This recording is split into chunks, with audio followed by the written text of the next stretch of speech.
Video like जरूर कर लीजिए और ऐसे वीडियो लगातार फ्री में पाने के लिए चैनल को तुरंत सब्सक्राइब कर लीजिए और बेल आइकन को जरूर टैप कर लीजिए ताकि आगे भी सारे वीडियो आपको मिलते रहे। यूट्यूब में फॉलो करते हैं तो प्लीज ये वाला फ्री टेलीग्राम चैनल जरूर ज्वाइन कर लीजिएगा। सारे नोटिफिकेशन सारे अपडेट यहीं पे आते हैं, ध्यान रखिए। आइए स्टार्ट करते हैं अपना सेट नंबर 13।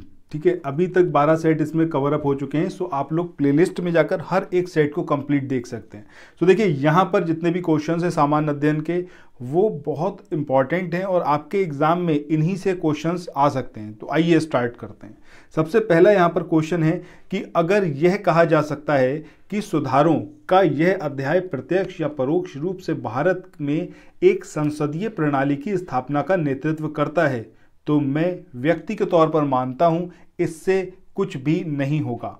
ये जो वक्तव्य है, ये जो कथन है, ये कहा किसने?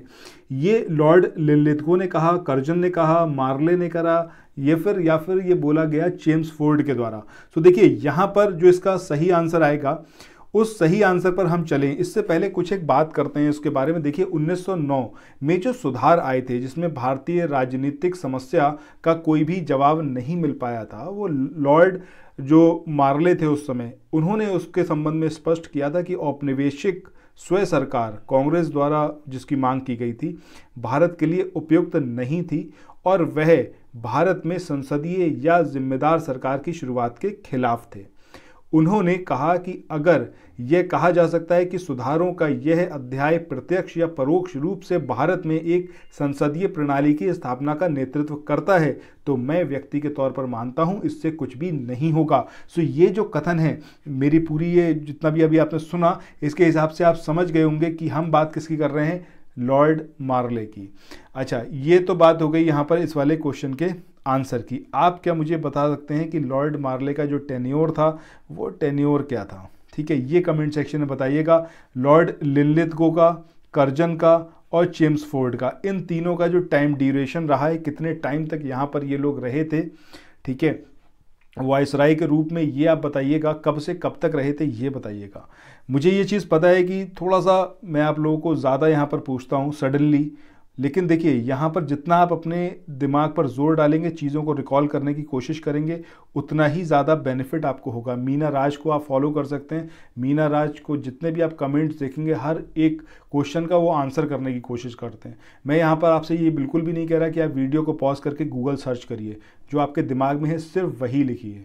और अगर आपको कोई भी क्वेश्चन का आंसर समझ में नहीं आ रहा है तब आप समझिए कि आपकी मतलब अभी कहाँ पर आपका प्लेस है, आपको कितना ज़्यादा मेहनत करने की ज़रूरत है।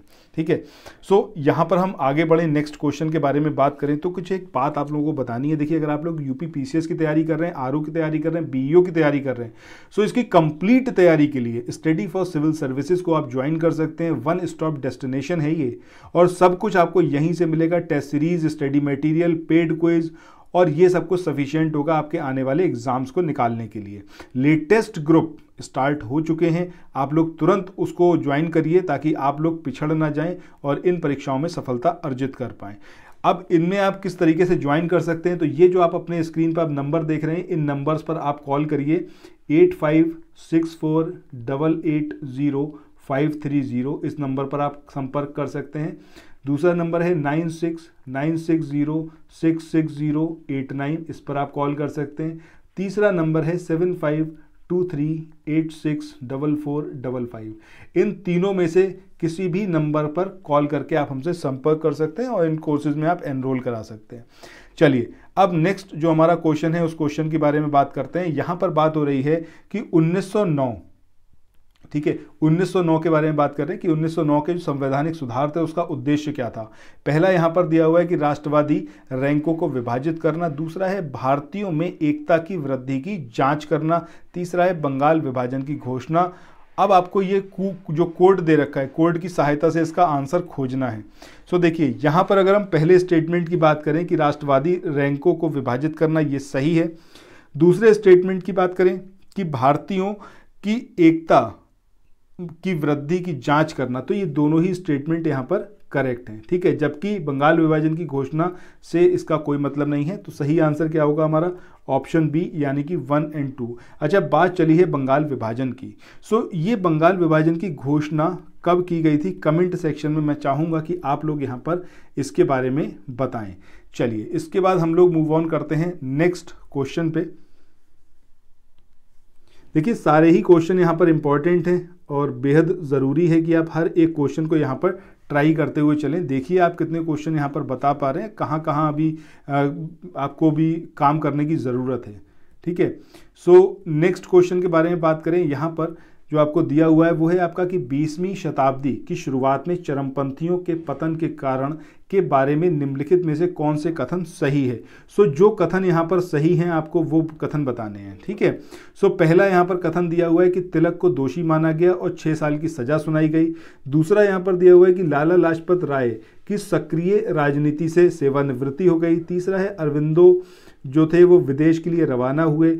और चौथा है कि चरमपंथी एक प्रभावी वैकल्पिक पार्टी का आयोजन करने में सक्षम नहीं थे। अब आपको यहाँ पर बताना है कि कौन कौन से स्टेटमेंट जो हैं वो यहाँ पर सही हैं। सो यहाँ पर अगर हम पहले स्टेटमेंट की बात करें जिसमें बोला गया है कि तिलक को दोषी माना गया और 6 साल की सजा जो है वो उनको सुनाई गई, ये स्टेटमेंट करेक्ट है। ठीक है, इसी तरीके से अगर हम फोर्थ स्टेटमेंट की बात करें कि चरमपंथी एक प्रभावी वैकल्पिक पार्टी का आयोजन करने में सक्षम नहीं थे, तो ये भी स्टेटमेंट यहाँ पर सही है। जबकि ये दोनों स्टेटमेंट जिसमें लाला लाजपत राय की सक्रिय राजनीति से सेवानिवृत्ति, ये यहाँ पर गलत है। और दूसरा स्टेटमेंट जिसमें बात करी गई है अरविंदो विदेश के लिए रवाना हुए, ये भी यहाँ पर गलत है। तो देखिए यहाँ पर अगर हम ये लाला लाजपत राय को हटा दें और यहाँ पर हम 2 नाम डाल दें अरविंदो के और बिपिन चंद्र पाल के, तो ये दोनों सक्रिय राजनीति से सेवानिवृत्त हुए थे, ये यहाँ पर स्टेटमेंट तब सही होता। लेकिन यहाँ पर लिखा हुआ है लाला लाजपत राय, इसलिए ये चीज़ यहाँ पर गलत है। दूसरा स्टेटमेंट जहाँ पर अरविंदो विदेश चले गए, तो यहाँ पर अरविंदो की जगह लाला लाजपत राय होता, तब यहाँ पर ये स्टेटमेंट सही होता कि लाला लाजपत राय जो थे वो विदेश चले गए। चलिए इस तरीके से अगर हम देखें तो यहाँ पर जो हमारा आंसर होगा इसमें 1 और 4 ये 2 स्टेटमेंट होने चाहिए। तो यहाँ पर अगर हम देखें तो इसमें ऑप्शन सी जो है वो यहाँ पर सही आएगा। दैट मीन्स केवल 1 और 4। चलिए नेक्स्ट क्वेश्चन की तरफ मूव ऑन करते हैं। पर जो ये नेक्स्ट क्वेश्चन है इसमें आपको एक कथन दिया हुआ है, एक दे रखा है कारण। ठीक है, अब आपको बताना है कि जो रीज़न है वो सही एक्सप्लेनेशन है असर्शन का कि नहीं। ठीक है, सबसे पहले यहाँ पर हम कथन देखते हैं। कथन है कि क्रांतिकारियों ने पूरे देश में एक हिंसक जन क्रांति का निर्माण किया और सेना की वफादारों को हटाने की कोशिश करी। दूसरा जो यहाँ पर रीज़न दिया हुआ है इसका कि उन्होंने रूसी शून्यवादियों या आयरिश राष्ट्रवादियों के नक्शे कदम पर चलने का विकल्प चुना। सो यहाँ पर देखिए अगर हम पहले यहाँ पर बात करें स्टेटमेंट की, तो ये स्टेटमेंट यहाँ पर गलत है। ठीक है, दिस इज़ रॉन्ग। अब अगर हम बात करते हैं रीज़न की, तो रीज़न में जो ये चीज़ दे रखी है कि क्रांतिकारियों ने रूसी शून्यवादियों या आयरिश राष्ट्रवादियों के नक्शे कदम पर चलने का विकल्प चुना था, ये चीज़ यहाँ पर सही है। ठीक है, सो हमारा आंसर क्या आएगा? आंसर आएगा ऑप्शन सी, यानी कि ए गलत है और आर सही है। चलिए नेक्स्ट क्वेश्चन की तरफ मूव ऑन करते हैं। सो आइए 10वें क्वेश्चन के बारे में बात करते हैं। यहाँ पर जो आप 10वां क्वेश्चन देख रहे हैं इसमें आपसे पूछा गया है कि ये जो 20वीं शती की शुरुआत में क्रांतिकारी सक्रियता थी, तो उसके उद्भव के कारक कौन से नहीं हैं। ये 2 आपको यहाँ पर दे रखे हैं। पहला यहाँ पर दिया हुआ है स्वदेशी आंदोलन और असहयोग आंदोलन। दूसरा दिया हुआ है प्रभावी नेतृत्व का अभाव। अब देखिए जब ये क्रांतिकारी जो गतिविधियां थी या फिर इसकी सक्रियता थी, ये 2 बार एक्टिव हुई थी। एक बार तब जब बंगाल विभाजन हुआ है, स्वदेशी आंदोलन हुआ है उसके बाद। दूसरी बार तब जब असहयोग आंदोलन इसको विड्रॉ कर लिया गया था। तो दैट मीन्स कि पहला जो स्टेटमेंट यहाँ पर दिया हुआ है ये तो उसका एक रीज़न है। ठीक है, जबकि यहाँ पर क्या बोला गया है कि कौन सा कारक नहीं है, तो हमारे आंसर में पहला वाला तो होना नहीं चाहिए क्योंकि ये तो एक रीज़न है। इसके बाद प्रभावी नेतृत्व का अभाव, ये तो आप बहुत अच्छे समझ रहे हैं कि ये तो भैया एकदम सही बात है। ठीक है, तो ये भी एक कारक था। सो अब यहाँ पर हमारा जो आंसर होगा वो क्या होगा? अब आंसर में क्या होगा? ना तो पहला स्टेटमेंट होना चाहिए ना ही दूसरा स्टेटमेंट। तो सही आंसर क्या आएगा? Option D. चलिए नेक्स्ट क्वेश्चन पे चलते हैं। अच्छा नेक्स्ट क्वेश्चन पे चलें इससे पहले एक चीज़ यहाँ पर और समझिए। देखिए ये जो यहाँ पर दे रखा ना कि प्रभावी नेतृत्व का अभाव, ये इसलिए इसका सही आंसर होगा क्योंकि ये इसके अंदर जो चीज़ कही गई है इसका मतलब क्या है? इसका मतलब ये है कि जब क्रांतिकारी गतिविधियाँ स्टार्ट हुई तो वो एक लीडर ढूंढ रहे थे, बट नेतृत्व तो मिला नहीं। ठीक है, उधर चरमपंथी जो थे उनसे भी मोहभंग हो गया। तब जो है नए उग्रवादी रुझानों को अमल में लाने के लिए संघर्ष के जो थे नए रूपों की तलाश करी गई। दैट मीन्स कि एक पूरा एक्टिविज्म स्टार्ट हो गया, रिवोल्यूशनरी। तो इस तरीके से जो है ये वाला भी हमारा सही आंसर में आएगा। सो हमें ढूंढना था गलत, तो गलत तो पहला भी नहीं है, गलत दूसरा भी नहीं है, तो आंसर हमारा क्या होगा, ऑप्शन डी। चलिए नेक्स्ट क्वेश्चन पे चलते हैं। अगला क्वेश्चन जो आपकी स्क्रीन पर है, यहाँ पर आपसे पूछा गया है कि निम्नलिखित कथनों में 20वीं शताब्दी की शुरुआत में क्रांतिकारियों द्वारा अपनाई गई विधि नहीं थी।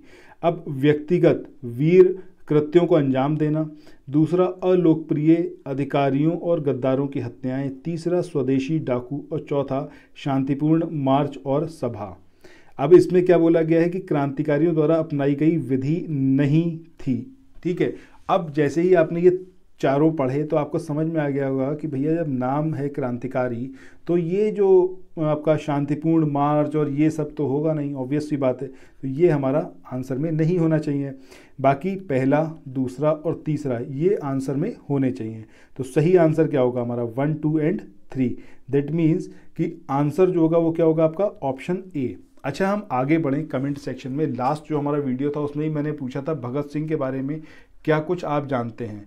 ठीक है, ये आप लोग ज़रा बताइएगा, लेकिन उसमें किसी का भी रिप्लाई नहीं आया। स्पेशली आई वॉज एक्सपेक्टेड कि शिवांगी दुबे और मीना राज ये लोग आंसर ज़रूर करेंगे, बट इनका भी आंसर उसमें नहीं आया था। ठीक है, आप प्लीज़ इसमें इस बार जो है भगत सिंह के बारे में क्या कुछ जानते हैं, जितना भी कुछ आपके माइंड में अभी आए सब कुछ लिख डालिए कमेंट सेक्शन में। ठीक है, फिर मैं आपका नाम जो है नेक्स्ट वीडियो में बताऊंगा कि किसने यहाँ पर रिप्लाई किया है भगत सिंह के बारे में। चलिए नेक्स्ट क्वेश्चन नंबर 112 की बात करते हैं। तो यहाँ पर बंगाल में गुप्त समाजों के संबंध में ये जो स्टेटमेंट है इन पर आपको विचार करना है। पहला स्टेटमेंट है कि कलकत्ता के छात्र समुदाय को गुप्त समाजों के साथ जोड़ा गया। दूसरा जो यहाँ पर स्टेटमेंट है इसमें बोला गया है कि अनुशीलन समिति की स्थापना प्रमोटर मिटर और जतेंद्र नाथ बनर्जी ने की थी। तीसरा स्टेटमेंट यहाँ पर है कि उनकी गतिविधियाँ उन्नत थीं और इससे मिलिशिया के सदस्यों को संगठित करना शामिल था। अब आपको बताना है कि कौन कौन सा यहाँ पर सही है। तो देखिए, पहले स्टेटमेंट की बात करें तो पहला स्टेटमेंट यहाँ पर सही है और इसी के साथ दूसरा स्टेटमेंट भी यहाँ पर सही है, बट तीसरा स्टेटमेंट यहाँ पर सही नहीं है। तो हमारा आंसर क्या होगा, आंसर होगा ऑप्शन डी, यानी कि केवल 1 और 2। इसके संबंध में यहाँ पर जो ये आपको पूरा स्पष्टीकरण दिया हुआ है इसको एक बार देख लेते हैं। 1870 के दशक की अगर हम बात करें तो 1870 के दशक में कलकत्ता में छात्र समुदाय को गुप्त समाजों के साथ जोड़ा गया था, इसलिए कथन 1 जो है सही है, लेकिन ये बहुत सक्रिय नहीं थे।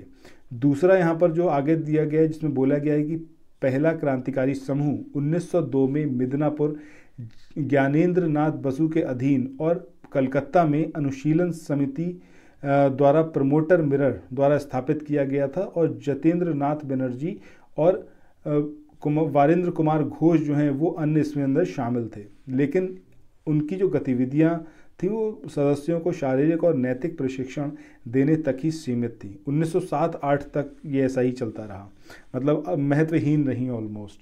ठीक है, और इसके साथ ही जो थर्ड स्टेटमेंट है, थर्ड स्टेटमेंट जो हमारा जिसमें बोला गया है कि उनकी गतिविधियां उन्नत थीं और इससे मिलिशिया के सदस्यों को संगठित करना शामिल था, तो ऑब्वियस सी बात है कि भैया महत्वहीन थी, तो कोई मतलब ही नहीं है। थर्ड स्टेटमेंट हमारा कैसा होगा, इनकरेक्ट होगा। इसके बाद मूव ऑन करते हैं। इसके बाद नेक्स्ट क्वेश्चन की बात करें। यहाँ पर आपसे बोला गया है कि वारिसाल षड्यंत्र मामले के बारे में निम्नलिखित कथनों पर आप विचार करें। पहला यहाँ पर स्टेटमेंट है कि ब्रिटिश राज जो है उसके खिलाफ विद्रोह को उकसाया गया। दूसरा स्टेटमेंट है कि षड्यंत्र के सभी आरोपियों को फांसी दे दी गई। तीसरा स्टेटमेंट है कि अमृत बाजार पत्रिका को इस मामले पर संपादकीय लेखों की श्रृंखला प्रकाशित करने के लिए सम्मानित करा गया। आपको बताना है कि कौन सा यहाँ पर गलत है। यहाँ पर अगर हम बात करें सेकंड स्टेटमेंट की तो ये स्टेटमेंट यहाँ पर इनकरेक्ट है। ऐसे ही थर्ड स्टेटमेंट की बात करें तो ये भी यहाँ पर इनकरेक्ट है। तो आंसर हमारा क्या होगा, ऑप्शन बी, यानी कि केवल 2 और 3। पहला जो स्टेटमेंट है वो यहाँ पर सही है। चलिए इसी के साथ आज के इस वाले वीडियो को यहाँ पर एंड करते हैं। आई होप कि आप लोगों को यहाँ पर काफ़ी कुछ जानने समझने को मिला होगा। सो कमेंट सेक्शन में ज़रूर बताइएगा और जो 1-2 क्वेश्चन मैंने आपसे पूछे हैं उनका रिप्लाई ज़रूर करिएगा। Thank you so much.